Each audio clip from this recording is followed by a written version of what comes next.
Good afternoon, ladies and gentlemen. You can still take some seats in the middle of the cinema rows. Please don't hesitate to take your seat. On behalf of the House of European History, I would like to wish you a warm welcome, dear Vice President Verheyen, dear MEP Benfey, dear directors and colleagues of the European Cultural Foundation and of the European Council on Foreign Relations. Thank you very much, dear audience, for being here. Recently, I have read Charles Pépin's La Rencontre, une philosophie, a philosophy about the encounter. A real encounter, the author claims, is when the people who meet each other change through the encounter, when they let themselves be touched and moved by each other. European culture is a testament to such encounters. Its cultural heritage was shaped through centuries of exchanges created through traveling people, artists, ideas, architectural and artistic sketches, styles, fashions, and recipes. It is therefore not surprising that cultural transfer has been described as the operating system of European cultures. But while we can see how eager Europeans have been to learn from each other, to be inspired by each other, it was also in Europe that ideas were generated which eventually led to exclusion and persecution. The idea of a homogeneous nation-state based on ethnicity, language, and religion was invented in Europe at the end of the 18th century and exported into the whole world. In the name of different ideologies, culture has been used to exclude, and it continues. Racism, anti-Semitism, and other forms of exclusion continue to persist. Instead of accepting the intercultural hybrid nature of culture, or of language, or of religion or ethnicity, it is still often used to exclude, to discriminate, and to persecute. And although this has long existed, today we see an increasing and increasingly worrying trend to create in-groups and out-groups for political purposes, attempts sometimes labeled as culture wars. From history, as we can see in our museum, we should know better. We can see in our museum, we should know and we know where polarization, discrimination, and coercion can lead. But we can also learn from history how differences have been overcome, how reconciliation has been ensured, and how peaceful coexistence has been organized. We know these means as well. Democracy, pluralistic societies, human rights, multilateral cooperation. Generations before us have developed a wealth of ideas. So when we discuss a European sentiment today, we could do this with a consciousness that Europe's cultural space will be the one we create. We can decide on what we put the focus in the memory of Europe's past, the perception of Europe's present, and the imagination of Europe's future. We can either put the focus on conflict or on cooperation, on exclusion or on inclusion, or we can fight for equality, democracy, non-discrimination, mutual understanding, and the respect of human rights. Instead of subscribing to culture wars, we could be much more specific. We could defend those recipes, those rights, and those values which have allowed us to organize diverse societies and live together peacefully. Never perfectly so, but on a good way. And when we will discuss European narratives, we could try to develop a collective capacity to step into the shoes of one another. Culture, heritage, history are products of transfer, cross-fertilization, and exchange. They are not fixed, immutable entities which should be put up against each other. They should not be mobilized to divide or stir up hatred. On the contrary, knowing and appreciating diverse cultures can be conducive to enhancing understanding, empathy, and peaceful coexistence.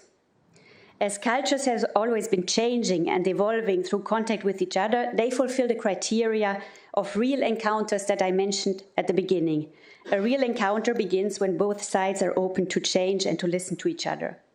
And in this sense, I would like to thank you all for being here, for having chosen the House of European History, for your debates, and I wish you all very fruitful encounters.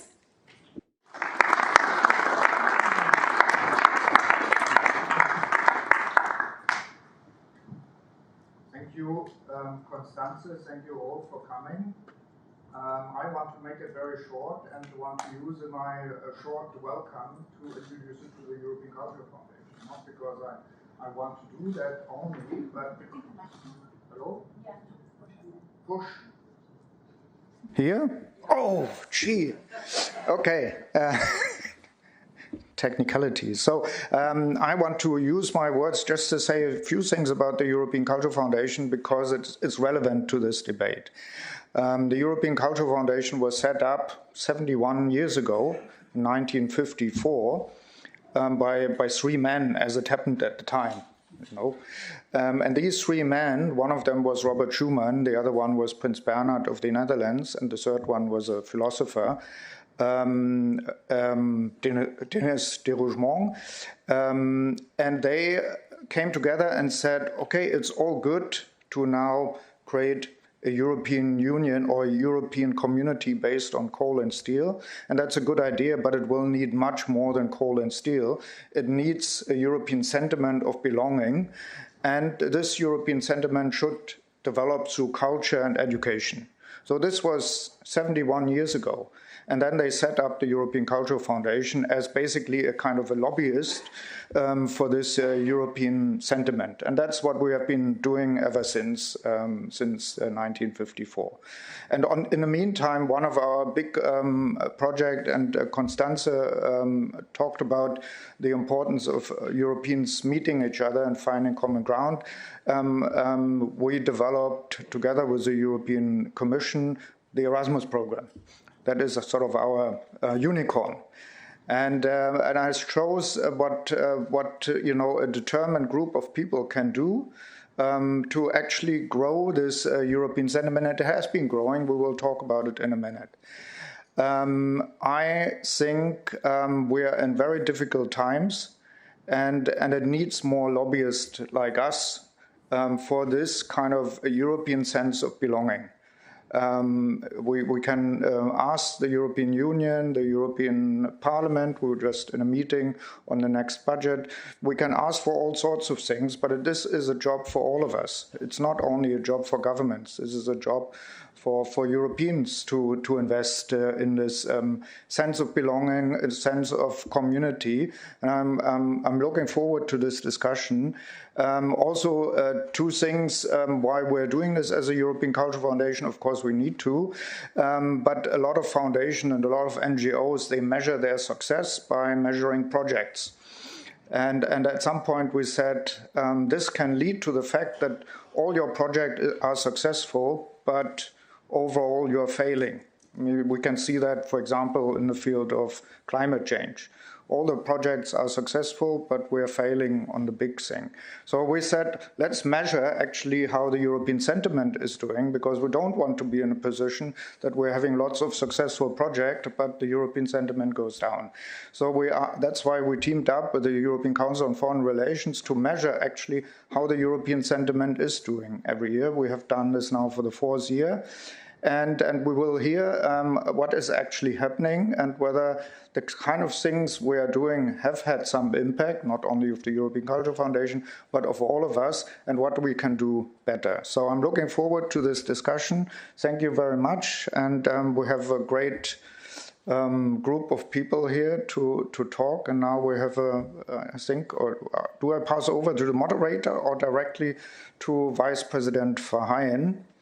I pass over directly to the Vice President Verheyen. Without further ado, we are very happy that you can be here and provide us with the energy for the further discussion. Thank you very much.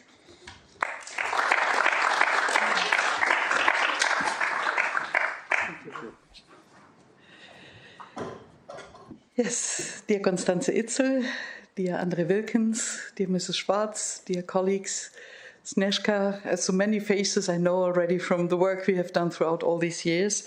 Dear friends from the European Cultural Foundations, ladies and gentlemen, I'm thankful to be here with you at the launch of the European Sentiment Compass 2025. The Compass gives us a view into the predominant European mood and thus gives us an idea what topics to work on or where we need to communicate better, where we have to bring the soul, the sense of Europe closer to the people. We are gathered here at a time when Europe is once again being tested. Tested by wars at our borders, tested by storms in global geopolitics, tested by an erosion of trust in democracy and by cultural division that play out not only on our streets, but also on our screens. And while the world may currently be shaped by the political winds of Donald Trump and others like him, our message today must be clear. Europe stands firm. Europe is a reliable partner, and Europe is stronger when it acts with self-confidence, unity, and pride in its values. Standing here in the House of European History, we are reminded that our continent has always been shaped by both triumphs and trials. These walls tell the story of wars and reconciliations, of revolutions and renewals, of the courage to start again and to build something greater together. Europe's journey is not only written in treaties and institutions, but in the lives of millions who believed that peace and cooperation were worth striving for.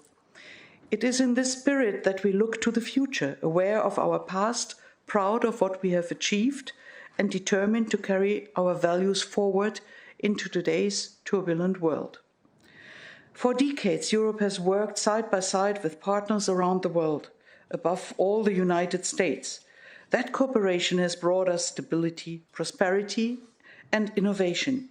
But today, with changing realities, Europe has to take the next step, to stand more firmly on its own feet, to invest in its security, its digital future, and its cultural confidence. Europe must recognize that we are not just a junior partner.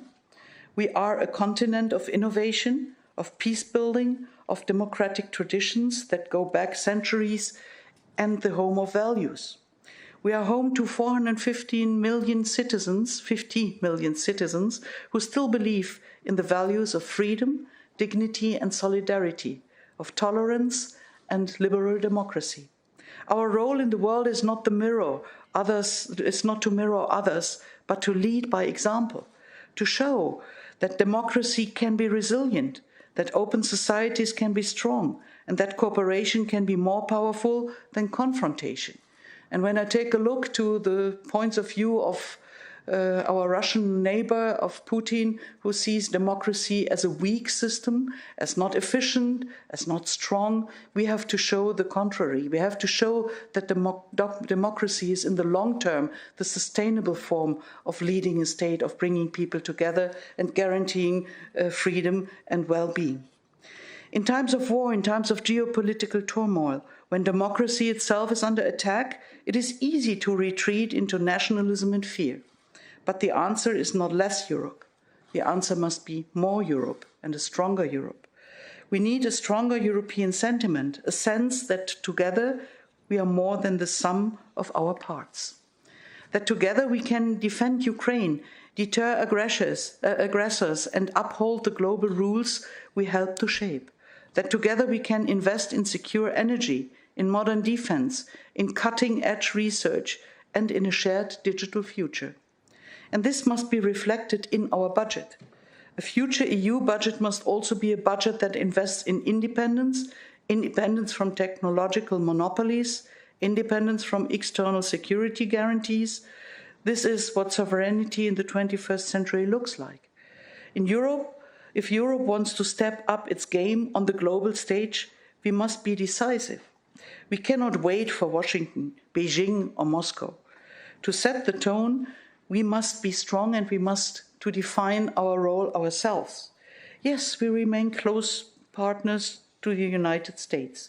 Yes, our transatlantic bond is irreplaceable, but we cannot confuse partnership with dependency. We would respect those who respect themselves, and that is what the world does. And Europe must learn to speak with one voice, to protect confidence, to defend its interests, and to stand up when our values are at stake. But the threats we face are not only military or economic, they are also cultural and digital. Increasingly, we live in an online world where debates turn hostile, where polarization replaces dialogue, and where trust in democracy is corroded. We see in the United States how culture wars can divide entire societies. Only one opinion is tolerated, dissent is punished. But it is the strength of Europe that multiple points of view, that different positions are discussed in a real democratic discourse, and not just polarization and one opinion is the only right one. Creating narratives that exclude other positions and other opinions. That is not the way we should deal with. The recent cancellation of Jimmy Kimmel's show is a vivid example. When even humor becomes politicized, freedom is hollowed out. And let us be clear, this culture war does not stop at the Atlantic. It seeps into Europe through the big social media platform we all use. Our answer must be rooted in our values. Everyone has the right to free speech, but that right ends when it violates the rights and dignity of others. Europe must insist on a digital sphere that protects both freedom and responsibility. We must invest in European platforms, in media literacy, in rules that prevent manipulation and disinformation, and we must ensure that our rules, namely the DSA and the DMA, are upheld because it guarantees or tries to guarantee a fair balance also on the internet. We should not allow ourselves to be divided, neither by external propaganda nor by imported culture wars. Europe is a reliable partner, but Europe must also be a stronger, prouder, and more independent one. Our budget, our policies, and our public debates must reflect that. The challenges we face are real. War, authoritarian powers, cultural polarization, digital manipulation. The answer is not retreat. The answer is to stand taller, to be more decisive, to embrace more Europe, not less. Because only united, only confident, only true to our values can Europe continue to be what the world needs, a partner for peace, a defender of democracy, and a beacon of hope in troubled times. And please allow me to add some very personal words. To me, it is very important that we don't just concentrate on the big politics or people that think that are the big politics. Energy is important, economics are important, because that is the basis for the well-being of many people, but well-being without culture, well-being without an adequate education, well-being without these named soft skills. It's not enough, it's not soft, it is strong. It is what brings us together in Europe, that unites us, that makes us bound to our traditions, to our culture, to our values. And that is why we have to invest much more than we did in the last years, especially for this. And I don't know if it's really a citation or not, but it was said that, I think it was Monet who should have had said that if he would start with Europe again, he would start with culture. And I would like to add also with education, because if we together work on a common understanding on that what brings us together, what does not divide us, but that we have in common, and we see that what is perhaps different in each and every member state in the culture, in the language, and other things, is the richness we have in Europe, and not a challenge. It is something that makes us more open and more interested in what other people think. And that helps to understand how a real discourse on different opinions, positions, cultural backgrounds is all about. Respect, accepting that also there might be a dissent. But in the end, in democracies, a majority will decide which course we go together. But that doesn't mean that I can downvalue the opinion of other people. I have to respect that people have other opinions. And that is what we have to learn from you. And that is what we lose in the debates, in the plenary, when I have to think about that interpreters and translators have to learn the bad words in each language, so that we can see if it is adequate language in a plenary or not. I think it makes me quite sad, because that is not Europe. That is not what we wanted, and that has nothing to do with democratic discourse and fair and the good coming together and the unity we want in Europe. And that's the reason why what we do today, to discuss about the sentiment of Europe, what makes us European, what makes us Pacific, what brings us together, is so important, and we need more of these discussions about values, about the threats we have to our values, raising awareness to the things we have to strengthen, and to cultural policies and education. Thank you very much that you do this, and I hope that we will look into a better future in engaging for this. And I want to say thank you to all who are already engaged in cultural policies, and that what brings us together in Europe. Thank you very much.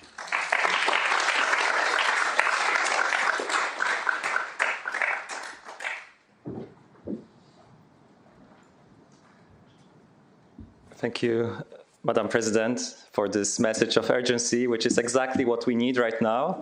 I was hoping that we meet today not to have an academic discussion, even though the room is silent and very, we can still have a very gentle exchange. But I think that what's most important right now is to send the message of urgency to European policymakers.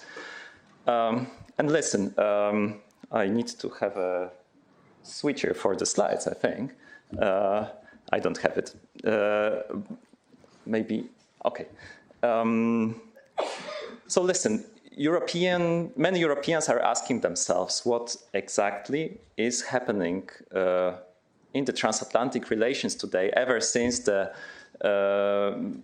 US President Donald Trump returned to the White House. There is surely a tension. But is it chiefly about security, about trade, or both? So my strong belief is that it's something, and this is what today's publication is about, that what is happening between Europe and Trump's America today is much more broader, more serious, and not just about policy. It's a culture war, one where what's at stake are European values and identity. And paradoxically, Europe has good cards to fight it, if only it wanted. That culture war plays out on two levels. So there is something which we could call a front stage, whereby Trump's America is seeking to shift the ideological center of gravity of Europe's politics. It is doing this by supporting ideological allies across the continent, or it's also doing it by actively shaping a discussion about what the West, liberty, freedom of speech, and democracy should be about. Can I have so we saw it. We saw it, for example, in J.D. Vance's speech in Munich, or we saw it as well when President Donald Trump supported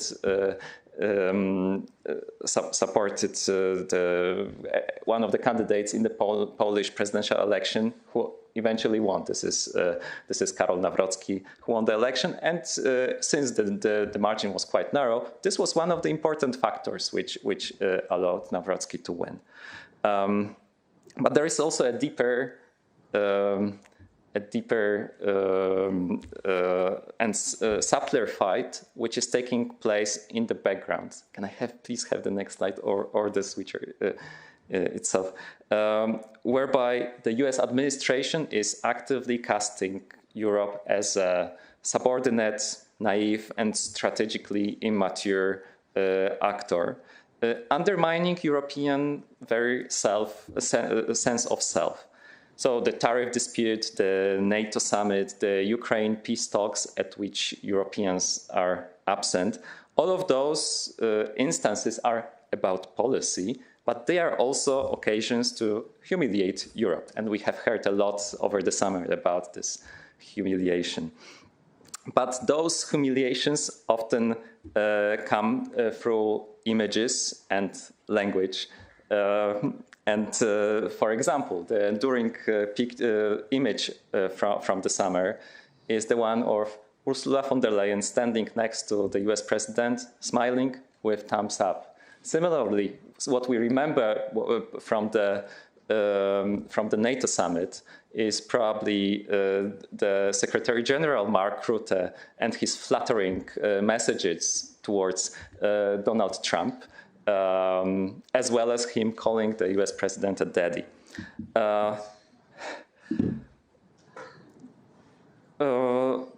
But Trump can wage this culture war because Europeans allow him to do so. And the paradox, as I mentioned, is that Europe has strong cards. European sentiment is strong, and Europe has tools with which it could already respond to Donald Trump's America. It does not have to develop plenty of new tools in order to prepare for that. And by the way, by European sentiment, I mean people's sense of belonging to a shared space, facing the same future. So it's not just what Europeans feel about Europe, but also how European they feel. And you can look at or try to assess where we are with the European sentiment in various ways. For me, one of the simplest way is to use Eurobarometer data on whether people trust the European Union. There were periods around the Eurozone crisis and later when the prevailing sentiment across Europe was the one of distrust towards the European Union.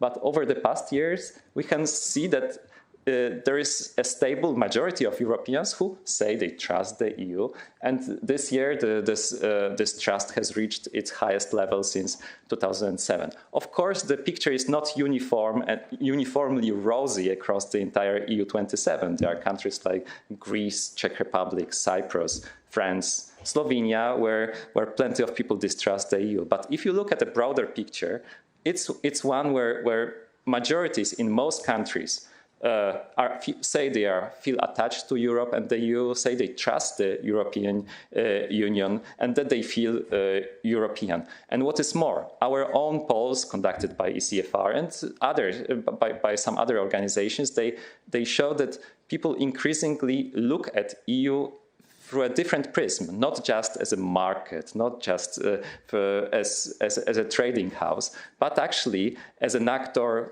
who has this political and geopolitical mission. So they have rising expectations towards the European Union. And in this sense, this should offer European leaders a springboard. But leaders struggle. And I fully understand why.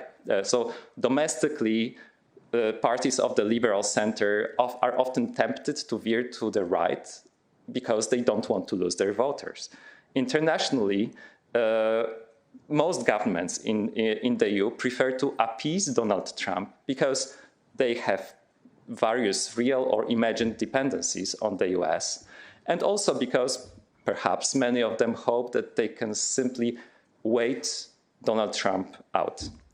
In the publication, which you'll see today, you will notice that although all the countries in the European Union are part of this culture war waged by Donald Trump against Europe, they can play quite different roles in that culture war. So there are countries who help Donald Trump spread the ideological messages which are favorable for him, but also there are countries, and actually one country, Denmark, who are actively showing Europe a way out.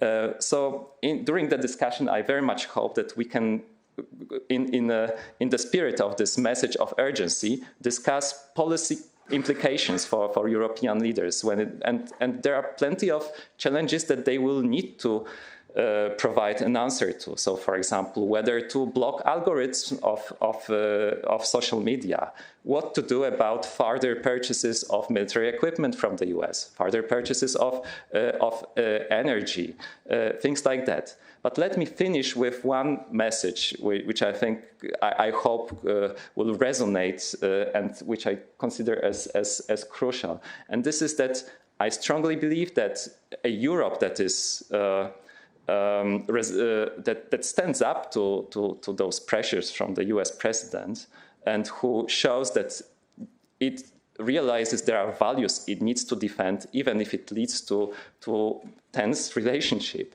I strongly believe that this is also a Europe that can preserve a strong transatlantic bond and can become a strong and reliable partner of America. So it's not about burning the bridges, but actually becoming a peer in the transatlantic relationship and not a subordinate. So thanks a lot. I'm not sure whether the next speaker is already here with us. Yes? So since I know that you don't have much time, I'll let you have your speech, and then we move to the panel. Thank you.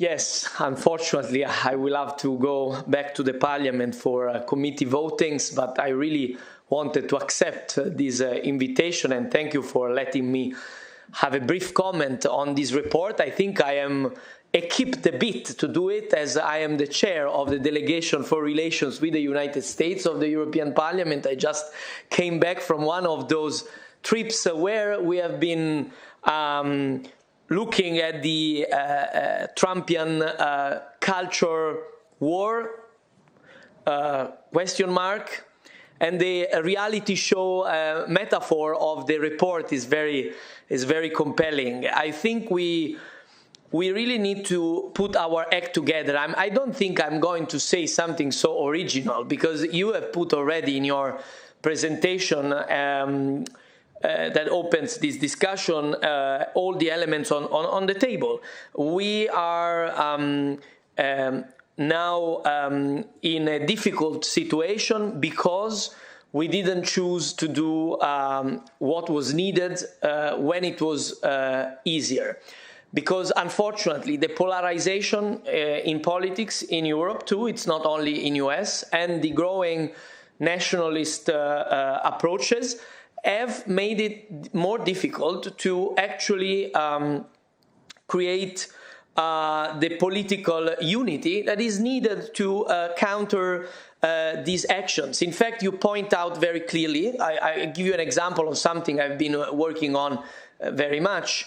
All the discussion about the trade deal, it's really unfair, in my view, to put all the blame on the possible lack of credibility of this deal. Everyone has its own opinion, but you have shown the pictures of the meeting in Scotland. That was, yes, an humiliating picture, in my view. You had to go outside the EU to a golf club to make an agreement on EU's future.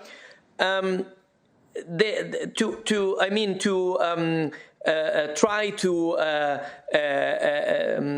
say the truth, in my opinion, we should not just blame the European institutions, but rather look at what the member states have been doing. And in fact, I think that the member states of the European Union have chosen the short-termism as their approach to everything. And in a world where US is acting this way, and on the other hand, you have China that is looking on much longer periods of time when acting, I think that we cannot have any more this short-termist approach, and we need to put our act together. The courage to act, I think, is a systemic issue. It's not about having heroes among our leaders, because I think the system of the EU is just not working. It's a system based on an old compromise that has been working until there was more coherence culturally, politically, among the member states. Now the diverging directions that we see in the member states obliges us to think more creatively, to think out of the box. I try to bring just this perspective to the discussion, which can be disputable. But I think that we cannot wait for everyone to be on board. We cannot wait for the agreements to be based on the existing rules. I look at what happened in 2020, when I was already a member and I was working closely as head of delegation of my political party with a person from my same political party who was having the highest office in the parliament, President David Sassoli. At the time, he was working on the Next Generation EU project. And I remember what happened. At that time, some governments, together with the European Parliament, has said, in front of this situation, we cannot wait for those 3-4 governments that don't want to discuss this common plan to respond to the crisis of the COVID. And I think why I'm making this example, because when they did it, when they said publicly in newspapers, they made public appeals that they would go on alone without waiting for those 3-4 veto-wielding governments, very different one from one another. I can mention some of them: Finland, Hungary, Netherlands. They were totally different, but they were, for various reasons, against any advancement on that project. They said, we will go on anyway.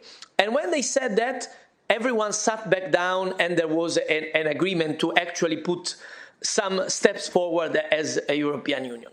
I'm not sure this would be the outcome again this time, but I think we cannot avoid having the courage. You have in the report the reference to the various characters of the member states, the prophets, the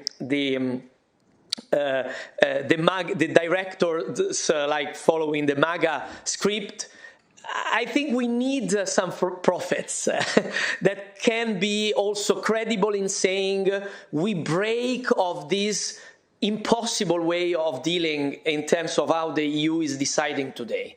I think we need to discuss this. And in fact, I'm going back now to the Parliament to discuss in the Constitutional Affairs Committee about exactly this topic, how we can break free of veto blocking each discussions and decisions in EU. How can we stand in front of the US? I was on the threats and the issues and the complications of the complicated transatlantic relation that you also explained very well. I have to say, to conclude, that I get that also, again, from my experience now in this role representing the Parliament in the dialogue with the US, because I was told a few times when I explained that we were ready to do this and that on the trade agreement. In the end, the answer was, but we know there are a few of your governments that will stop all of this action. We know it. So your idea of countermeasures, it's fake. We don't believe that.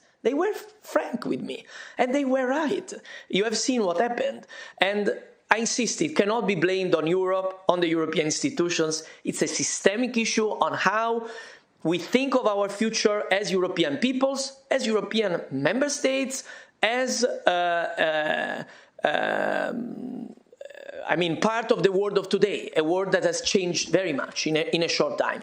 And obviously the work on culture, on understanding, on finding common ways of doing things and understanding each other is very important. So I think that doing this discussion in a place of culture with cultural institutions is very important, because it's a very political thing. It has been framed with a kind of cultural metaphor, I would say, but it's very political, but I think it's very linked also to where we go in terms of narrative, of public discourse, of culture. So thank you for asking me to give a little thoughts after this report presentation, and have a great panel. I will go back to the Parliament trying to fight on this. We will see what happens. Thank you very much.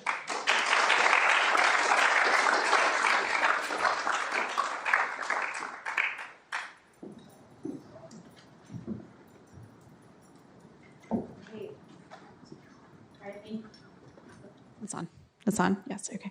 Thank you very much to MEPs Benifei and Verheyen for being here. My name is Sarah Wheaton. I'm a reporter with Politico, and now I have the pleasure of moderating our panel. So if my panelists could please join me on stage. And as they get settled, we are going to try, and I'm going to sit down.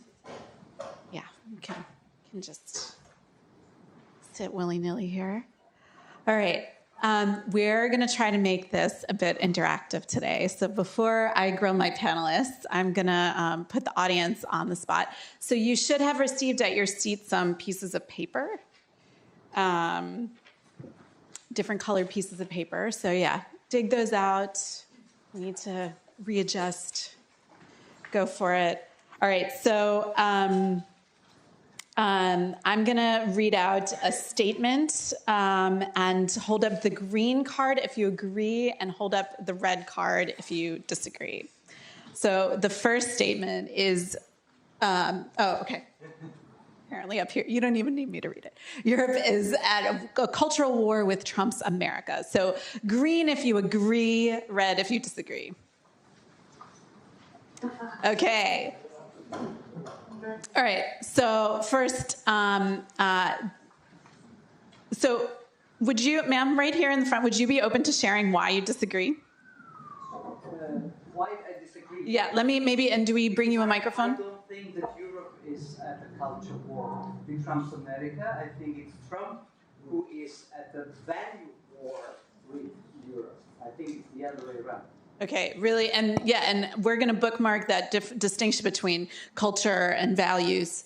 And MEP Benify also kind of talked about politics versus culture, so that's something I'm interested in as well. Anybody else who disagreed want to explain their position? Saw some people on this side of the room. No, okay. So of those who agreed, who wants to reinforce the point? Yes, please. I think that we are in a war, whether we like it or not. We are in that level already, whether we like it or not. Okay, so you kind of see it being imposed on. You see it being imposed on Europe. Yeah. When Trump speaks about hate and how he hates his enemies, his opponents, I think that we are already that point in a war. Yeah. Okay, thank you. So our next thing that you can weigh in on is mainstream parties should, quote, get tough on migration, unquote, to win back voters. Green if you agree, red if you disagree. Okay. No brave people. Oh, there's one person in the back. All right, and two people here. So the person in the back, are you game to explain your position? No. This gentleman here who held up a green card. No. Okay. Would you be game to? No. Okay. All right. All right. We won't have a one-sided argument, so I'll move on to the next one. All right. So the last one is the European sentiment has never been stronger. Green if you agree, red if you disagree. Okay. All right. Okay, so a few people who agree. So this person was the first brave person to agree. Would you be game to yeah, you in the blue turtleneck, you game to? Well, I was looking at the data today, so I had a bit of an overview. But in my sense, it's as strong as seldomly before. Okay, looking at the data, that is a good way to make an assessment. All right, so those of you who are just feeling, which is most of you, that European sentiment has indeed been stronger in the past. Anybody want to kind of bring up a moment that you felt, that you wish we could get back to, where there was more cohesion?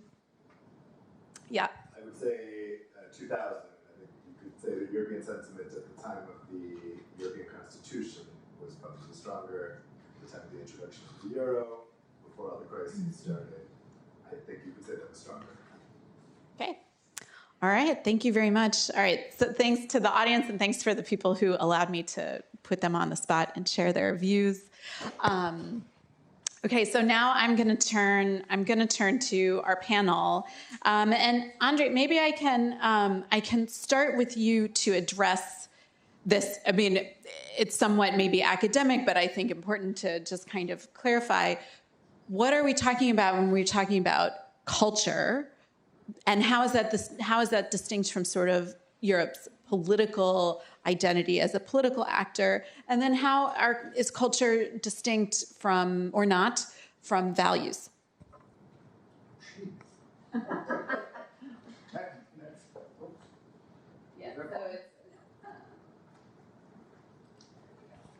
So all the big questions up front. I mean, I think probably is a question for all of us to discuss, but when I talk about what we're doing at the European Cultural Foundation, we look at a culture as a very broad definition. It's not just a question of arts and museums, and of course it's all of these things. It's also the question of our cultural heritage as Europeans, but it's also the question as how do we define ourselves? I mean, nowadays we don't like to talk about identity. because it has become a dirty word, but it is basically us Europeans and our identities, which together, in a sense, form a kind of a European identity already. We are not starting there from 1954. It was a long process. I mean, and it took wars and it took period of enlightenment and all these kind of things to build a European cultural space. And I don't define it only as a space of the European Union. The space is bigger. It includes certainly the UK, but it includes Turkey and other places, the Balkans. So I think it's I wouldn't put it in a clear definition. It's maybe the vagueness of it in that sense is a good thing. And because it needs to be redefined all the time. So I don't want to say get out of this, but I think when we look at coming also with a personal story, I come from East Berlin, so I lived already in a dictatorship, and I was glad to get out. And for me, Europe, in this very vague definition, as I could see, was a miracle. Was the perfect space. I looked over it from my apartment in East Berlin over the wall and saw everything on the other side in West Berlin being Europe and being wonderful. And for me, that was values, that was pop music, rock and roll, coolness, freedom to travel, freedom of speech, all these things bundled together. And in a way, when we talk also here about narratives, I think maybe it at least it has worked for me, but I think we need to bundle a number of these things together and not only have this definition and talk about, now we need to talk about values, now we need to talk about democracy, and now we need to talk about arts. This is what defines us all together as Europeans. And actually, many of us were in a workshop on the next EU budget.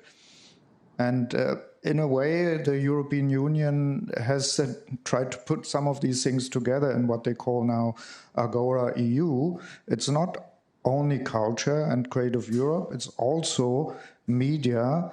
It's also support to civil society. I think it is more of a definition. Sometimes I say it's actually a kind of a European sentiment budget, what they have put together. So probably I didn't answer your question, and maybe I chickened out on some of these things, but hopefully it's, yeah.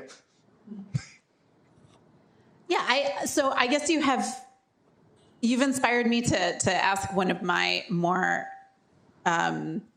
provocative questions, and that reflects my own identity as an American who now has Belgian nationality as well. But you said you were looking out, and I'm pretty much quoting you. You said you saw rock and roll and freedom of speech. Well, rock and roll, I mean, we can claim that as a U.S. invention. Pavel, you've used Adventures in Barbieland as the theme for your previous report. I think that's a Hollywood movie. Truman Show, kind of ongoing theme, Hollywood movie. I mean, again, this is my most snot, provocative question. I apologize in advance. But did Europe already surrender its cultural hegemony to the United States a long time ago in the same way that it surrendered its defensive hegemony? And so if Trump wants to change the culture, he already is in charge anyway. Caroline, you can... Okay, this is an interesting one. I looked at the world from Western Europe at the time. We were utterly bored. You were looking at us, and we were cool, and we had the music and all that. But to us, most of the music and the films, they came from America, indeed. Actually, what made Europe much more interesting for many of us is the fall of the wall. Because that allowed us to roam around, to discover the rest of Europe. And, it was an entire new phase of the lives. I can't claim to speak for everybody, but for many people. Because this little free and democratic Europe was also a very small Europe. We were all locked up in a... It was a bit boring. So we've been there before, in a way, right? I invoked your movie references, so if you wanna weigh in on that. So listen, tell me. Those who have the time to read until the end of today's publication will read also in the concluding part that I believe that today's Hollywood would never make a movie like Truman Show. Because it's a film about the value of individual freedom, about courage of going against the established what is supposed to be the normalcy, and in a way, the Truman Show embodies a dangerous element from the perspective of the MAGA ideology, and. But in a way, so it was also provocative from our side to use the Truman Show as a metaphor for Europe's situation today, and to say that actually in today's world it's Europe who should embody the spirit of Truman. But at the same time, I agree with you that the metaphors that are available on the market are largely American. That's why it works so well when you use Barbie as a metaphor or Truman Show as a metaphor, compared to taking the winner of Cannes Festival, who probably is not viewed by so many people. And this already shows to you that that Donald Trump, if he wants to fight a culture war, which for me is mostly about the most dangerous element of it, is the one where he tries to shape a completely different debate about what freedom, democracy should be about. He has plenty of room for it because we, Europeans and Americans, we are part of the same cultural sphere. And of course, there are plenty of elements in which the Americas are interconnected as well. So people in Argentina and Brazil, together with those in the US and Canada. But I think, and you will be able to tell me that it's kind of different, that cultural community, to the one which is formed with the two sides of the Atlantic. Yeah, I think that's fair to say. But there's I don't want to be one of those moderators who hijacks the discussion. So, but yeah, I mean, you still have a persistent Latin American culture that is lasting in the U.S. But I'm sure that some of the MAGA people would say that that's an issue. On the other hand, we see more cultural similarities in some ways among the Latin American community because they remain kind of devout Catholics by and large, and so they're embracing a more traditional culture in that respect. But André, you wanted to come in. No, but I think this is a big trauma because, I mean, the US used to be our best friend. So, and now we are attacked by our best friend. And, you know, we had rock and roll in common, we had freedom in common, we had all sorts of things in common. Now your best friend is beating up on you and he's bullying you. And that's, you know, let's say, we could say we're used to this from Putin.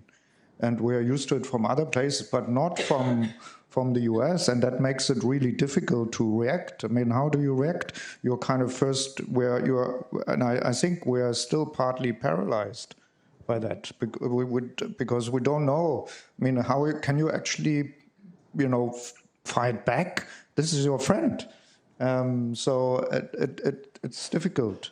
And because you also have all these cultural references in common, it's a difficult situation. But I think that's why it's good to put it on paper, like Pavel has done in his report, that it is actually, I mean, what some referred to already through the media. You are exporting, you know, from the US every second, every microsecond, you are through the digital platforms, sort of this cultural war to Europe. And that is, yeah, it's hard. Yeah. There was talk about the summer of humiliation. Huh? And I actually quite disagree with it. I think this picture was horrible with the thumbs up. And Sabine Verheyen, kudos to her that she didn't do it. But she, just because she was a civil servant, she wasn't making any statement. Yes. But we are very good at self-flagellation. I think we go too far again. Everybody gets smashed on the head. I think Donald Trump, what keeps him away at night is not Europe, it's not Russia, it's China. He doesn't want to fight China. He wants to isolate it. He wants to cut it short. And he's trying to build a big camp against China. He thinks his allies, America's long-term allies, belong in that camp, and he just shoves them in. That includes Europe. He's not very nice to us. He is trying to vassalize us. I don't think it's a cultural war, actually. It's very political. It's deeply political. It's his worldview. So everything in the transatlantic relations is different than they were before. Everything, it includes NATO, it includes trade agreements, it includes everything, including culture. Everything is on America's terms now. He's very nice to people who are sitting on the fence, to countries that are sitting, leaders sitting on the fence. Like Russia, in a way. He wants to draw Russia into his camp. I don't think he's succeeding very well. So this is the position we are in. He wants the tariff thing, we're not going to talk him out of it. The Swiss tried. The Swiss president tried to talk him out of it. She said tariffs are not a good idea, and we have so much trade going on. She got 39%. I'm 100% sure if Ursula von der Leyen would have done the same, telling him, Donald, this is a bad idea. We're not going to end up anywhere together. And she would have come home with 39%. She would not be in her position anymore, I'm sure. And you can say Switzerland is small and the EU is very big. But look at what happened with India. They did the same thing. They tried to talk him out of it. And they said, we don't want this. India got even more than Switzerland. And so again, Trump is not succeeding very well because he drove, just like he drove Russia straight into Chinese arms, he's driving India into China's arms. So I think it is very good that on this trade issue, which was not about trade, it was about Ukraine. Huh? I mean, we didn't have a choice. We should not be too naive either. How much room for maneuver did we have with the trade deal? So I think it is okay. We got 15%, or the Americans got 15%, rather. And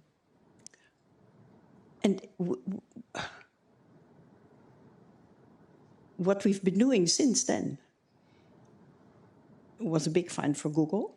It was not shouted from the roofs. There were no press conferences. I'm not in the press rooms anymore, but I noticed it was quiet. It was not like Nelly Kroes at the time or Vestager. It was a big controversy here in Brussels. Yeah, I know. The lack of press conference. Yes, yeah. I know. But so, okay, don't make a big statement so that it doesn't end up in the American big media, which it didn't in the end, or hardly. And now, yesterday, page 2 in the FT, and I read it and I thought this should have been front page news, is that the Commission has decided not to allow any of these big tech firms into financial data deal in Europe. This is big. So they are standing their ground where they must. And on some issues, they give away some bits that are less painful. I don't think we're doing that badly. And again, if he chases everybody out, it chases everybody away, including Russia and India, and Lord knows who will follow, he might need us even more. I'm not. I don't think we're doing that badly. It's great that Caroline is with us, and I wanted to discuss this trade deal because it's an interesting but also a very difficult case study. I wouldn't want to also position myself as a researcher who is criticizing everyone. It's so easy to criticize. You shouldn't have done it. But I think that you can distinguish various elements in what the EU and other leaders are doing, which are fine, and those which are less fine. So first, I understand that Europe might have had no choice but to buy time because there were other priorities like war in Ukraine, where we simply could not afford the chaos. So that's what Ursula von der Leyen said in her State of the Union address. Picture the house. Should we have behaved differently? Also, she could not have behaved differently because she had not support of the member states. It's easy to put all the blame on her, whereas the 27 leaders are hiding in the shadow, and most of them had no guts to actually do anything else. There were some countries, though, who were saying we should at least threaten countermeasures. But for me, the problem comes when you send a message to the European and the global public that that's fine. We should smile and put thumbs up. I remember, Sarah, you had a conversation with Arantxa Gonzalez, which you published recently, and when she said that the message she read from it was that might is right. And that's an important message for the rest of the world, that Europe is not standing up for certain values in international trade, but actually accepts that word of might is right. In her State of the Union address, Ursula von der Leyen didn't have to defend this deal as the best one and look at other countries they usually got worse conditions. She could have framed it differently, saying that, yeah, this is imperfect. Our relations with the US are, in general, imperfect right now. We are working on it, but we couldn't have had a better deal than the one that we got. I think that if she talked about it differently, the message to the European and the global public would be different. And yes, I acknowledge the fact that Europe is doing some stuff which is interesting and which looks as if it was putting its acts together. And not just European institutions who are able to find Google, despite initial news that they were not doing this because of some commissioners. I see also that some countries whom I wouldn't expect to shift their attitude, like Portugal. Portugal, just a couple of days ago, decided to change its plan to purchase American F-35 fighter jets, and in return, instead of it, they will be buying the French Rafale. For a country which is so Atlanticist like Portugal, that's a huge thing. So I realized that I acknowledge the fact that in Brussels and in several European capitals, there are things shifting. But I also do see that in several capitals across Europe, I think also including in the capital I am coming from, meaning Warsaw, there is a lot of denial. And that denial is a problem. I think you have, the trade example is really interesting, and your arguments help suss out this distinction between politics and values and culture. So Europe might have been able to, on tech points, as you said, uphold its values.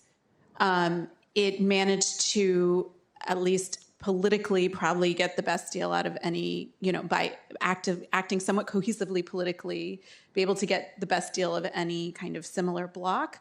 But it hurt the European cultural ego to do it. And that's where, so as you can see, I'm sort of fascinated by this academic distinction among these three things. I want to bring something in the news, bring something in from the news. Pavel, so you say that Vice President J.D. Vance's Munich Security Conference speech, where he attacked Europe for banning a speech that it doesn't like by calling it hate speech. You said that this was his declaration of the culture war. If you were invited to sort of write a new chapter or an addendum to your report based on the reaction after Charlie Kirk's assassination and the MAGA movement's response to that, how would you update it? Yeah, it's a difficult one. But I felt like it's what we have seen over the past few weeks was a confirmation of the severity of the situation and of the importance that ideology and values plays in politics, both inside the US, but it can easily also affect the transatlantic relations as well. And listen, I think that free speech is a crucial element of today's discussions for many reasons. And even if there was no Trump and J.D. Vance, we would have to discuss it because of the way social media and digital platforms operate. But the political context of the transatlantic relations, it makes it even more urgent to discuss because it was J.D. Vance in his Munich speech who openly questioned whether Europeans are today the guardians of free speech, or are they the new censors and authoritarians? And it's so much problematic for me on several levels. So the US president himself is clearly not defending free speech for me, but it doesn't mean that his argument about Europe having a free speech problem is not having many fans in Europe, because some of the countries like Britain or Germany are indeed having very strange freedom of speech laws. And also the context of COVID and the war in Ukraine, where certain things were simply not welcome in the public debate. Also war in Gaza, where media didn't necessarily feel empowered to discuss the issue early on. I think that also shows that there are elements of truth in what J.D. Vance is saying. But just because he's saying partly truth doesn't mean that we need to accept all that accusation as actually proven right. And the problematic element for me is the digital platforms, who are mostly American, who benefit from the freedom of speech definition that Trump and Vance are suggesting is the only correct one. They benefit economically, but also Trump himself can benefit from it politically, because the way those platforms operate is polarizing the societies, helping his ideological allies in Europe, and in a way contributed to a situation where he can expect more of a like-minded governments across Europe, or at least more polarized societies, which should also help him divide and rule in Europe. The paradox for me is that, of course, there several new tools could be useful to confront this situation.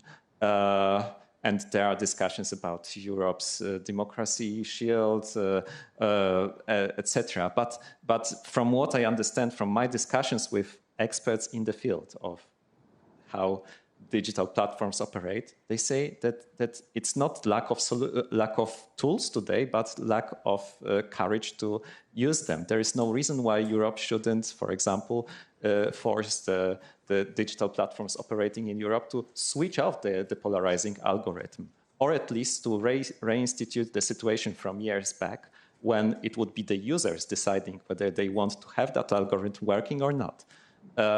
but it's a complex matter which is about dependency on the US for economic reasons, but also about the fact that there are some countries who are particularly vulnerable should the tensions with America become severed.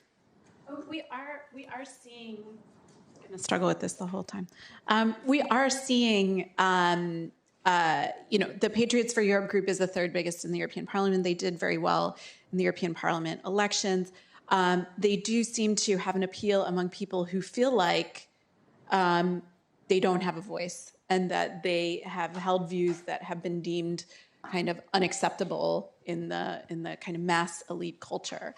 André, do you see kind of the European cultural perception of free speech changing, or is it remaining constant? Why do I always get these difficult questions? I mean, Pavel alluded to it, that on some of these things we're hypocrites in Europe.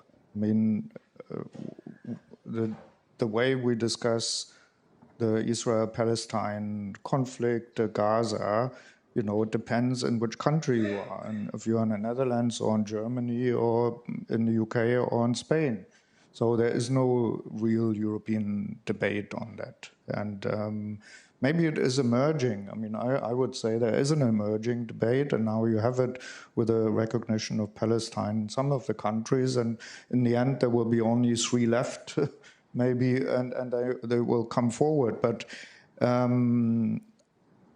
think we have a general definition of free speech, but it varies.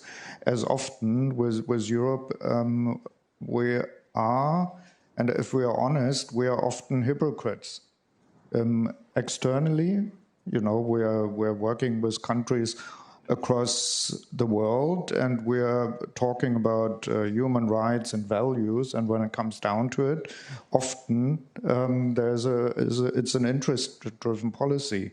So, and I think that's also when it comes to the implementation of values, real down to us in different member states, I think we're often hypocritic.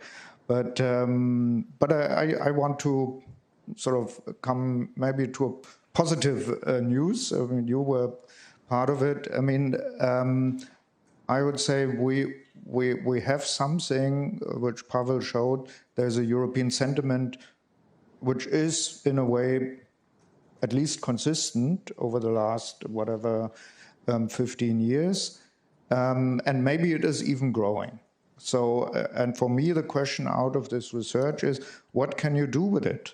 I mean, of course, we know in which situation we are. It's difficult. I mean, I don't like the word culture war. It pains me even to say that. But at the same time, closing your eyes doesn't help.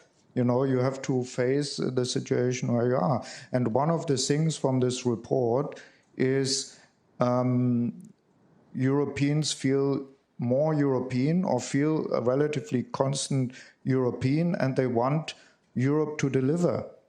They want Europe to be stronger in the world.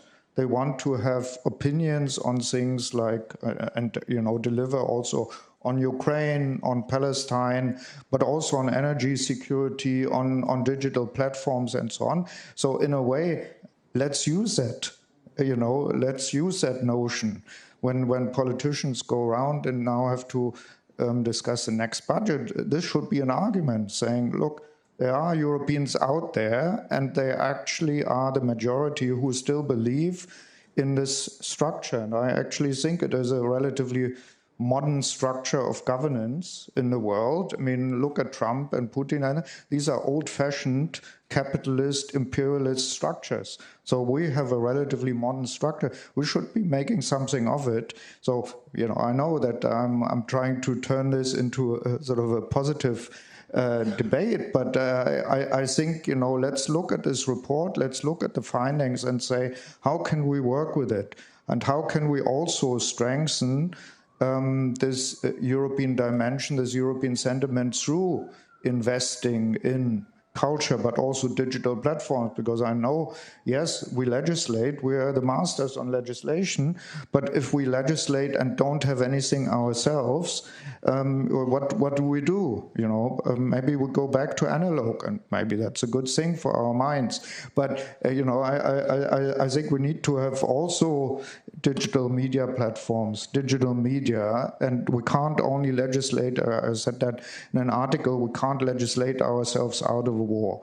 So, but I want to take the positive element of this report and say, you know, we can't only define ourselves in relations to the US. We have to find our own agenda, and we can build on this European sentiment which is there, and take it as an argument for more investment in it through the things which matter. So that's, for me, you know, the conclusion I would like to take out of the European sentiment. I want to take it to the policymakers when they talk about the budget, when they talk about the next cultural compass, when they talk about investments in digital policy. I think you have a good point. I think for years and years and years, people wrote PhDs. I think it's the most popular PhD subject in all universities, the democratic deficit. You know, I think it is evaporating at the moment. People in Europe, because of the threat outside, the threats, it's plural rather, they're fearful, they feel vulnerable, and they seek protection, and they want Europe to be a nest. And they know that their own government cannot really protect them on most issues, so they turn to Europe. There's another figure in the Eurobarometer. There's a question that since the 1980s, they always ask every 6 months, is membership a good thing for your country?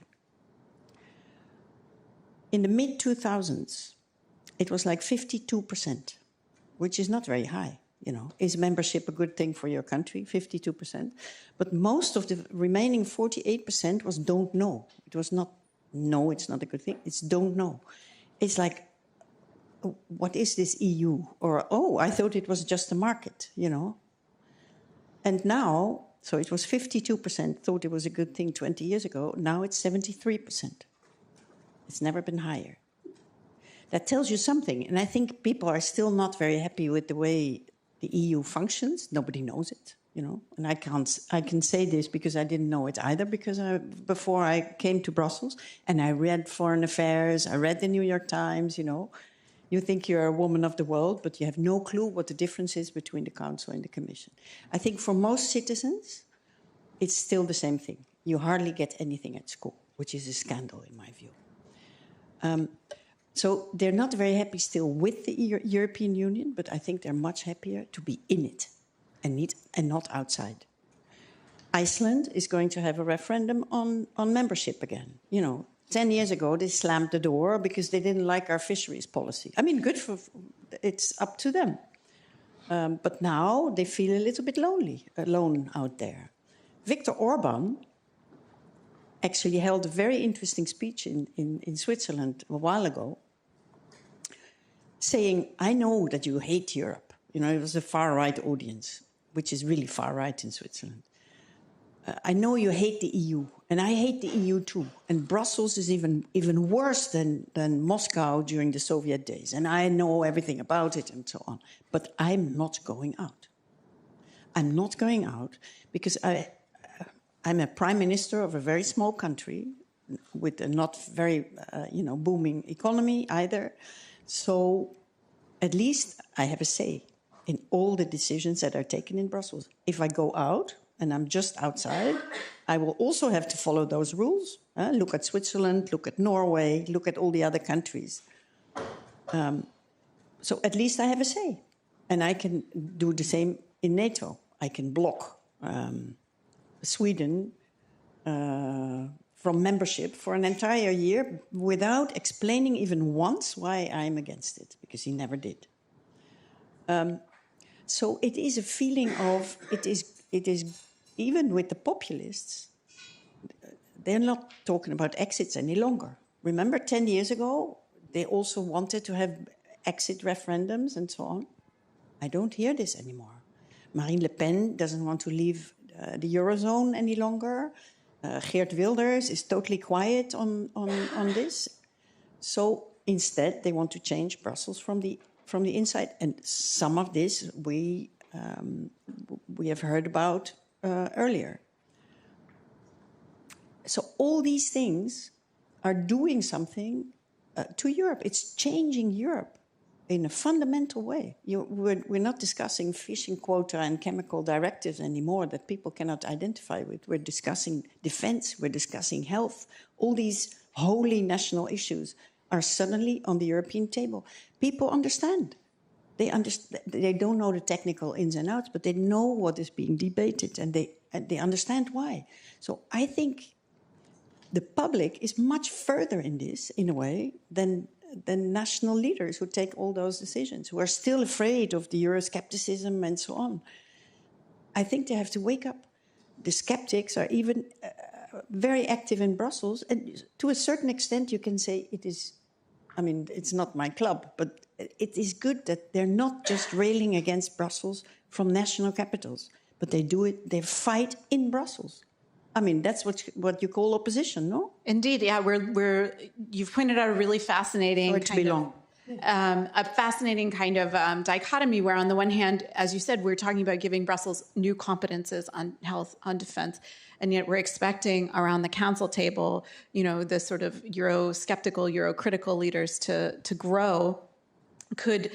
It could create more debate, but it can also create gridlock, which we're seeing hurt lower views about democracy, on both sides of the Atlantic problem. Yeah, but for having in mind such a hypothetical scenario of more Orbáns around the council table, let's imagine 7 or 10 Orbáns sitting there. Does it mean that we should be wary of pulling those resources and competences, or is the work to be done elsewhere? If you allow me, very short, 3 reactions. So one is that André is saying we shouldn't be... You can only have 2.5. Okay. One is that we should not be defining ourselves in opposition to the US, or only in that opposition, of course, but at the same time, it's the US. What the US is doing to Europeans today offers us a perfect foil. So in the storytelling, you have this concept of a foil, like Sancho Panza, who is a foil to better understand the qualities of Don Quixote. And I think that thanks to Trump, it's a great opportunity to understand what Europe is about, should be about, has been about. It's an opportunity not just for national or European leaders, but also for political parties who have become very often too much similar in the center, and that being one of the reasons why the extremes might be rising, because the center has simply compromised on so many values that it was supposed to defend. Second thought. Perhaps I'm talking about paradoxes too much, but there is a paradox in the sense that the European public is not happy today. But if it's not happy, it's not because of Europe. It's not happy because what we see from various surveys that we have access to, cost of living is really a major issue. And despite, even if leaders are saying, yeah, but inflation has come down, that has not calmed down the feeling of insecurity among the people. But the paradox is that despite the anxiety which we can see among the European public, we don't see anti-Europeanism. It's not Europe which is being criticized for that, rather national governments, and actually many people look at Europe with hopes. But sorry, because you also alluded to this, and I thought, yeah, enjoy while it lasts, because it doesn't mean that it needs to stay this way forever. And my final thought is that there is a risk that Europe disappoints its most pro-European public. In the State of the Union André's discussion, I enjoyed the most Valerie Hayer. She was the one telling Ursula von der Leyen that, yeah, we are in a fight, but it's not just a military fight. It's also a culture war, and the danger is not only coming from the East. So, as if she was the author of the paper we published today. I couldn't put it better than she did. But she also started her reaction saying, Ursula, we are losing the European public. And I think she pointed to a very grave risk that we might be complacent to the situation, thinking, yes, European public is on our side, but it doesn't mean that it will always be on the leaders' side, because on so many issues, different pockets of the public who have different priorities or who care about different things, sometimes they overlap, have been disappointed. Those who cared about climate change have been disappointed by the focus back to competitiveness. Those who care about Gaza and Palestine have been disappointed by inaction on the part of Europe in general. It doesn't mean that European institutions are here to blame, but it's very easy to blame them as well. And so rule of law as well. If you are willing to somehow buy Viktor Orban's support in exchange for not overlooking what he is doing at home, then what signal are you giving to Hungarian public as well as the broader European public? I think that there are plenty of areas in which European public risks getting disappointed by what the European Union is doing, and perhaps what is happening between the US and Europe today is one more area where such a risk exists. Yeah, I want to explore that, and then I'm going to open up to questions. So start getting those gears turning. Caroline, we heard MEP Benifei said the system is broken. He was, of course, talking about kind of the challenge of making decisions, especially on foreign policy, without unanimity. And it does appear that whether it's on trade, whether it's on Gaza, citizens are perceiving gridlock at the European level. Should they change the rules to make it easier to take action? Or do we then, again, kind of veer into this democratic deficit territory? And you and I were talking before we started about kind of the delicate balance that you need to make the European project work. Making it more efficient, does it ultimately destroy it? I agree with Pavel that the public in many ways is further than the leaders. I saw a poll among the French, and not just the French, but the French. It really struck me. I mean, it's one of the countries in Europe with a real serious army. So the question was, do you trust your national army more than the European army, which doesn't exist, right? And why doesn't it exist? Because our leaders they don't want to think about it. So the trust in the national army was something like 32%. The trust in the European army was sky high, even in France. So that tells you something. Gaza, Palestine, Gaza, Israel, or whatever, Palestine, Israel, is another issue. All the polls are showing that citizens are thinking in a much more nuanced way about this. And in the country where I'm from, the Netherlands, demonstrations full of right-wingers as well. It was amazing.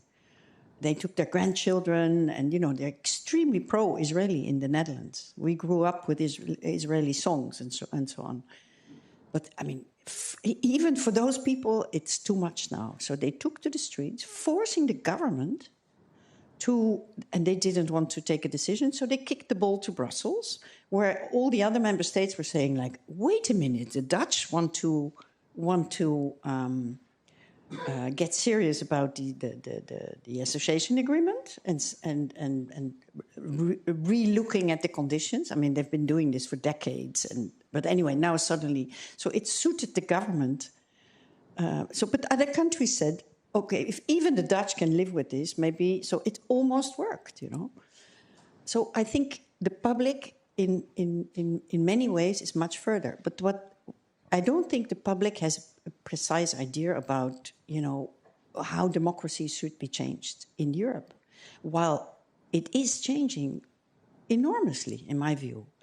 You know, we used to have these discussions between people who were for the more communautaire, the European way of, you know, if you make a subject European, you do it completely and you involve all the institutions that we set up for this, you know. Or you're doing it totally intergovernmentally, like foreign policy, where Parliament has nothing to say, basically. It's just capitals, and that's why we never seem to be able to move on the Middle East, for instance. So now we see emerging sort of a mix of the two, whereby the member states on very sensitive, important issues, I mentioned defense and security and healthcare, they understand that they have to make this European, but they don't want to. They hate the European Parliament. They don't want the Parliament alongside. So, and they need the Commission. So they work together with the Commission. So they ask the Commission to prepare all kinds of proposals and play a role, completely bypassing Parliament. It's very interesting that Parliament is now going to court, for instance, and I'm really curious what will come out. So, just to give context, they're basically suing the Commission over bypassing them on defense spending. Yes, and they should sue the member states as well, in a way. You know, I mean, to a certain extent, you can understand that these issues are so sensitive that member states have trouble handing over, because that's what they would be doing. You know, they would be just one voice among many on these issues. They can control their national parliament, but not the European Parliament. And they know it, and they want to postpone it. But this cannot last forever, of course. So in that sense, I think, yes, European democracy has to change. It has to be either you do it in a European way, or you don't, right? Hey, are there any questions from the floor? Dave here. And do we have microphones that we're... We need to steal two, at least. Yeah, we share.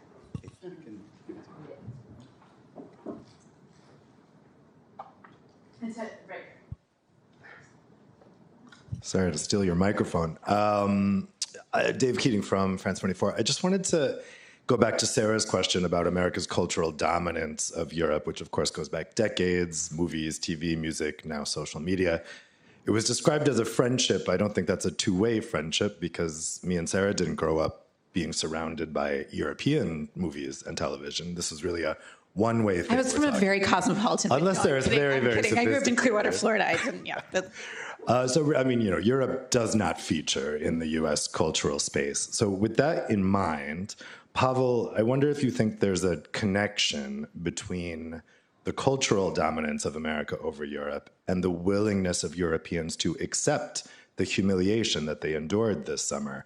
When we think about that photo that's so difficult to see for Europeans, and yet, you know, average people outside the Brussels bubble didn't really care very much about that.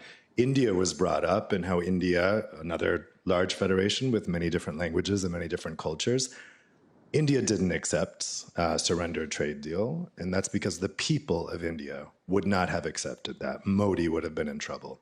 Why is it that our European leaders are not in trouble with Europeans, and do you think it's connected to how owned this continent is culturally by the United States?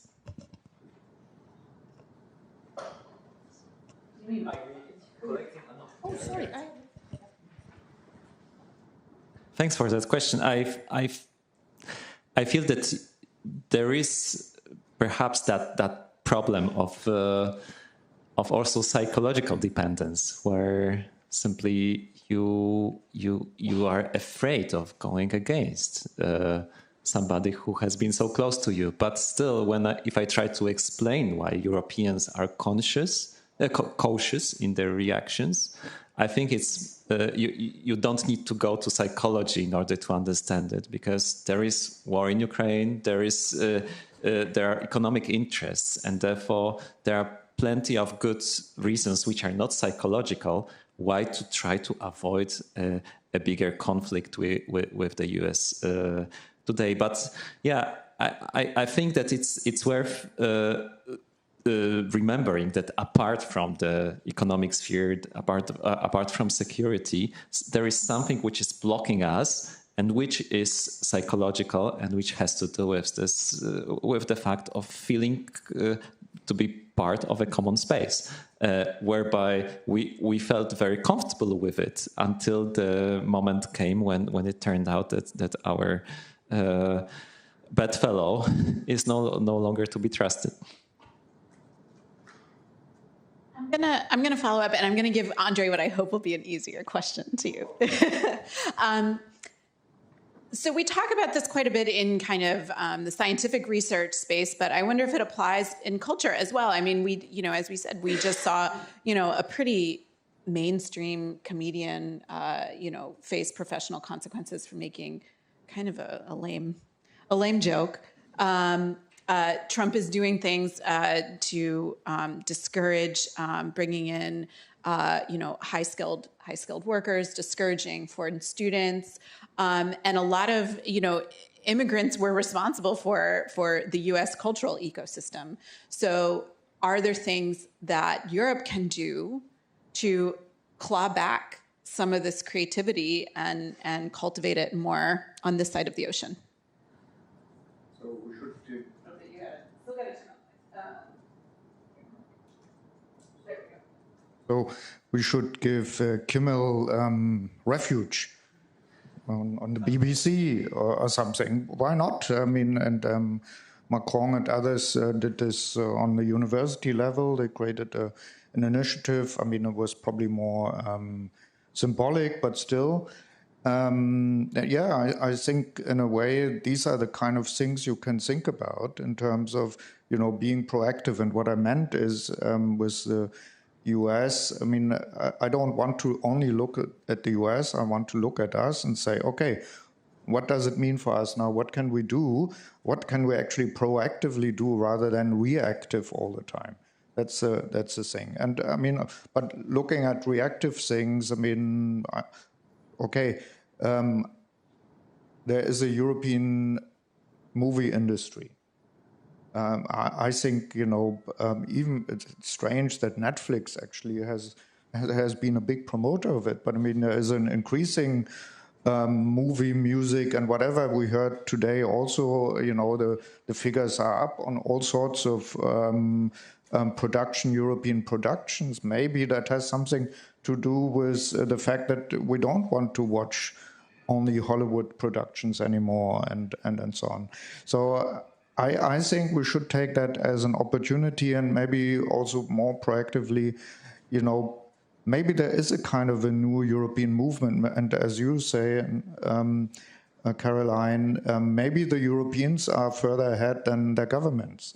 And maybe this is the last battle for national relevance in a changing system where Europeans asking for more Europe. Maybe you can see it like that. And, how can you empower then these Europeans, also culturally, in this sort of new dimension of taking over Europe to a certain extent? Because, I mean, it is still much defined through the national prism. So I also would like to ask all of you here, what can we actually proactively do to use a certain, to use the positive elements of this European sentiment compass in terms of there is a stable, and you pointed out in terms of, the support for the European Union, which is amazing. I mean, I remember we just a few years ago had Brexit, and you had Nexit being discussed, and now I was just in Iceland over the summer, and there they are really preparing for first referendum. They know it's very difficult because they have to change the constitution, and they are now going through this. Iceland, which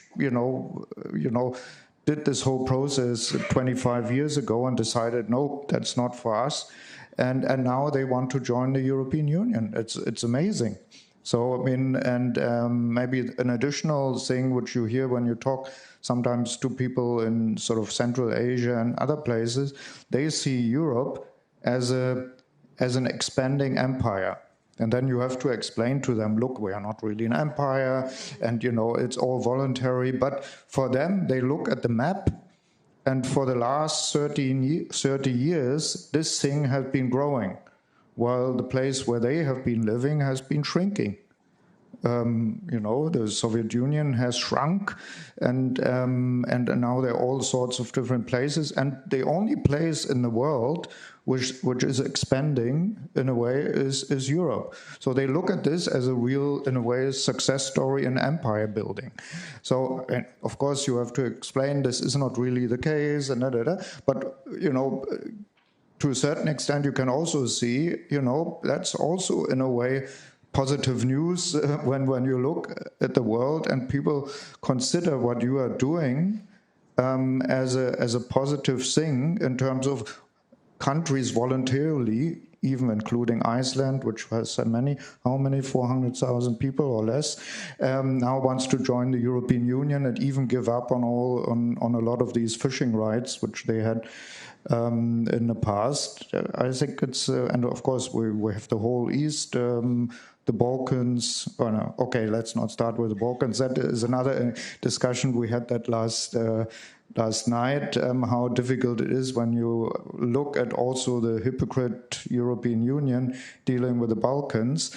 But let's keep that for another discussion. We have Snezhka here who could maybe say a few words about that, because when we want to deliver to European and want to be honest with ourselves, it is actually an act. Maybe Snezhka, you want to say something on that? Oh, sorry. You're really reading my mind. You felt it coming.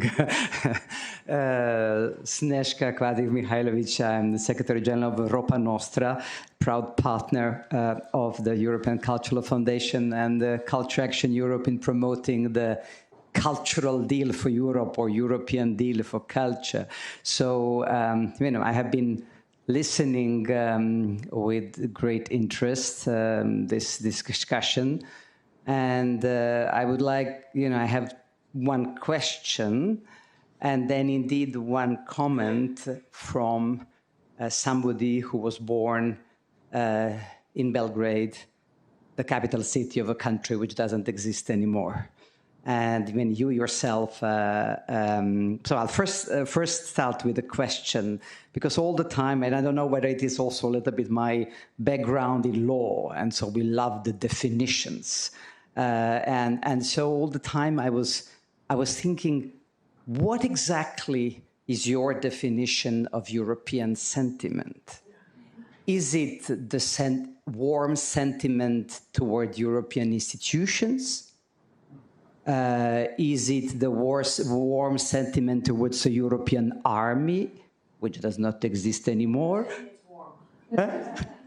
Or is it a feeling of being proud of the European culture, cultural heritage, you know, the Enlightenment, all the values, basically, the shared heritage and the shared values of Europeans. So, and that is, for me, it was a little bit blurred in sort of what we are taking. And also, you have taken for this edition of the cultural European sentiment compass a very strong emphasis on this confrontation with Trump.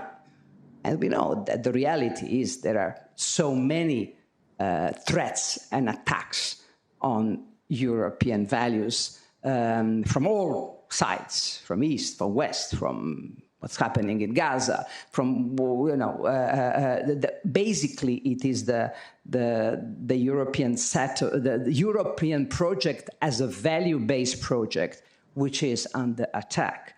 And then, you know, when European sentiments, I would like a little bit to sort of have your comments, perhaps. Perhaps you want first to comment on that, and if I can go back a little bit for the perspective from the Balkans afterwards.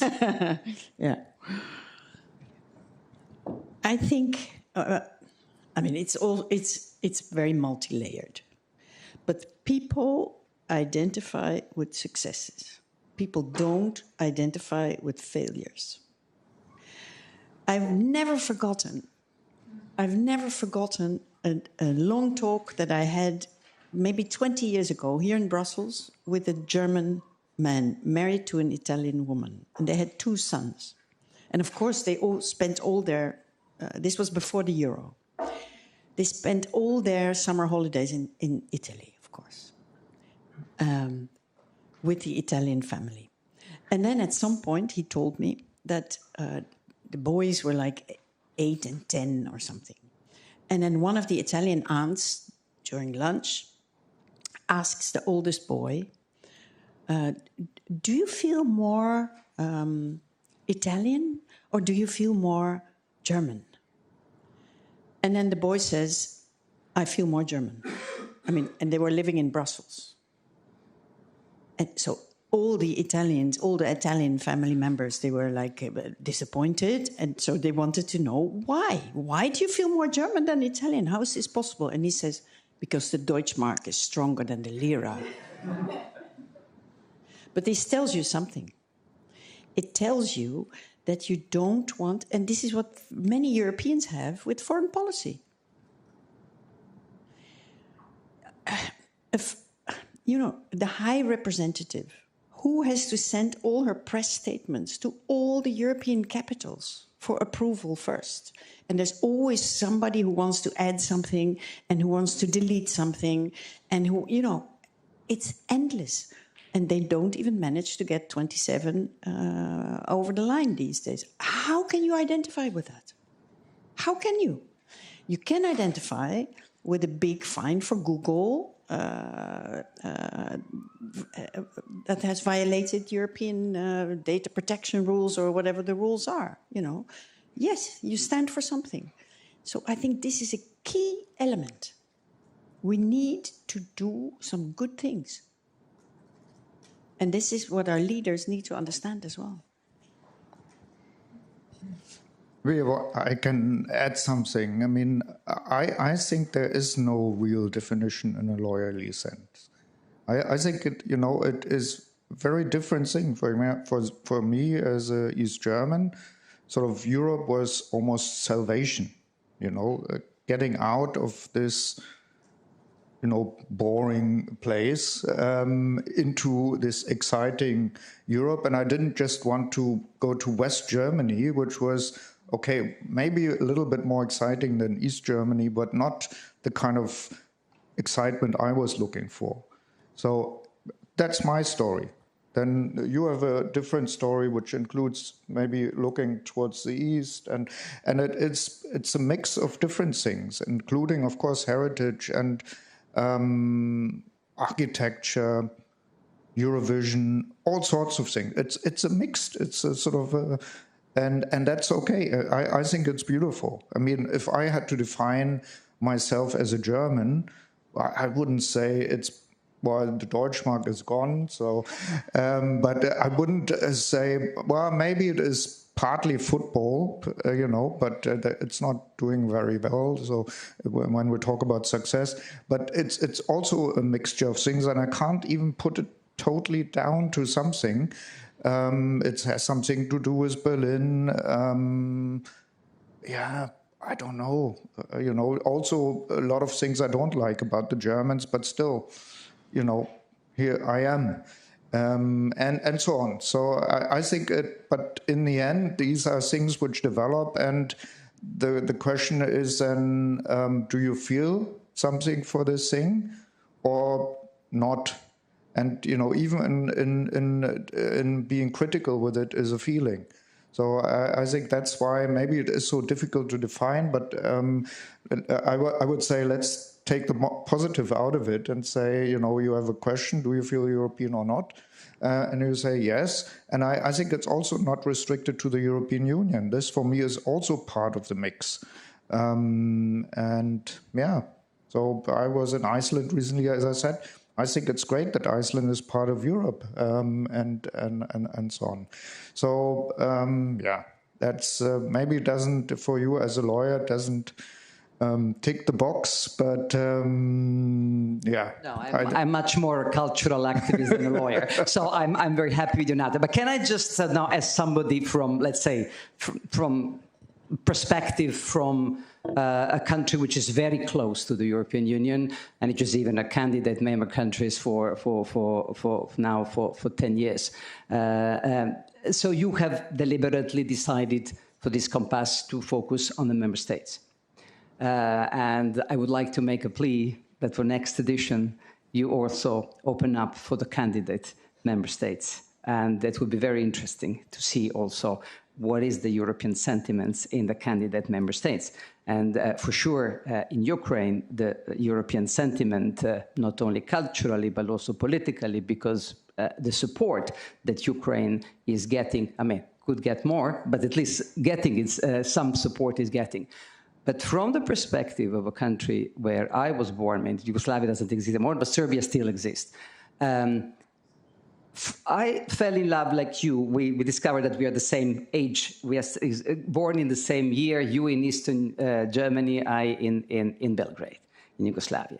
When 40 years ago, I studied in France, European law, and fell in love with European ideals, ideas and values 40 years ago. I now have difficulties in my fellow citizens in Serbia to continue defending the European Union, and the sort of the rate of acceptance of European Union is the lowest in Europe. And not only because they are pro-Trump or pro-Putin or pro-Xi, because there is a huge disillusionment and disappointment of the way how the European Union has capitulated when it comes to values, defending the values in a country which is negotiating that, and traded these values for lithium, export of arms to Ukraine, etc. So there is also something that we think it's not only the Trump to be blamed, on Putin to be blamed, it's also whether European Union and European project remain true and fidel, what is fidel? Devoted, faithful to indeed the values that they are promoting. And I can clearly tell you that there is really, and if they feel like that, I think some citizens within the European Union see that as well. Not just within the European Union, but how European Union for what it stands for in the rest of the world. So I think that we also have to look into in this retrospective. And when you say I think we have to fight in order that the European Union regain some kind of renaissance of an emphasis of the importance of values. And then I think also the sentiment for Europe is also going to grow not only in the EU but also in the neighboring countries. Pavel, a quick last word. Yes, many thanks for this argument, and which shows that indeed when we say you are losing the European public, it means not just the public within the European Union member states, but also those who would like to enter the EU, but who cannot see. Many of whom cannot see European Union as serious and faithful to its values. Let me say one thing. So I'm not a diplomat, so you can see that immediately based on my body language that I am anxious. And I'm mostly anxious because I think that there are urgent things that need to be done in Europe, both in Brussels and in national capitals, and not just among governments, but also by political parties. And we don't have much time. Actually, they don't have that much time. We don't have much time, and therefore I'm anxious when we spend time discussing definition of European sentiment, or whether a different topic could be good for a publication, as if it was an academic publication. I think that really, I was hoping, and I still hope, that we could leave that room with the understanding that there is urgency. And there are decisions to be made by European governments, institutions, parties, which cannot wait for several more months on years. We cannot afford further academic discussions because there is a major challenge we need to confront in the digital security, energy fields, much of which is about showing assertiveness towards the current US administration. All right, well, I am anxious as the moderator because we're running out of time. So I am going to close it out there. But I think, indeed, I think you've really highlighted that this European sentiment, culture, values, politics, it's about European identity and how does Europe express that as a political actor, as a cultural actor. It's through holding true to its values, and the current political situation, geopolitical situation, is seeming to make it more difficult than ever, and this will kind of be a period of trial to see if Europe can emerge stronger or weaker through it. So, with that, thanks to my panelists, thanks to ECFR for hosting in the European House of Culture, European Cultural Foundation. I'm Sarah Wheaton with Politico. We made it through a whole discussion about European culture without bringing up the song contest. So let's toast to that outside. Thanks.